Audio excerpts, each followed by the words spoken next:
रेगिस्तान शांत था, बिल्कुल खाली नहीं, बस शांत। एक लड़का धीरे धीरे रेत पर चल रहा था। हर कदम के साथ उसके निशान बन गए थे और हवा उन्हें धीरे से मिटा रही थी। उसने आसपास देखा और सोचा, मुझे लगता था मैं खो गया हूँ, पर शायद मैं सीख रहा था। उसने चलना बंद नहीं किया, क्योंकि कभी-कभी जैसे उसे महसूस हुआ, कभी-कभी सवालों का जवाब चलना होता है। तभी उसके पैरों के पास जमीन हिली। एक छोटा सा मोल बाहर निकला, गोल सा, नर्म सा, आंखों में चमक। मोल ने मुस्कुराते हुए कहा, छोटी चीजें भी दिल को भरा हुआ बना सकती हैं। लड़का नीचे बैठ गया। रेगिस्तान अचानक इतना बड़ा नहीं लगा।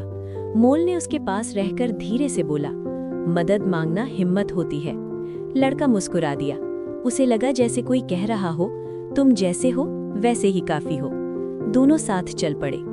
थोड़ी दूर पर एक घोड़ा खड़ा था, बहुत मजबूत पर बिल्कुल शांत।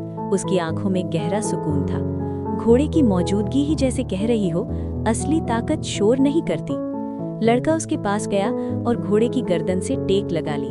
उसे महसूस हुआ जैसे कोई बोझ हल्का हो गया हो। घोड़ा धीरे से बोला, अपने आप पर नर्म रहना भी बहादुरी है।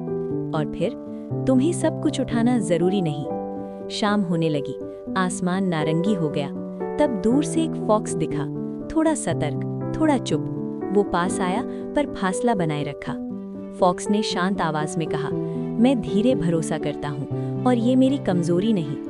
लड़का चुप रहा, उसने जल्दी नहीं की। फॉक्स ने फिर कहा, हर दिल का अपना पेस होता है। और उस खामोशी में भी एक बात थी, जैसे फॉक्स ने कहा हो, खामोशी भी एक तरह की बात होती है। रात आ गई, तारे एक एक करके चमकने लगे।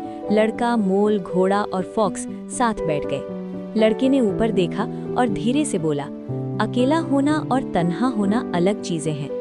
मोल उसके पास सिमट गया, जैसे कह रहा हो, खुशी अक्सर सिंपल होती है, गर्म पल, मीठी बात, साथ।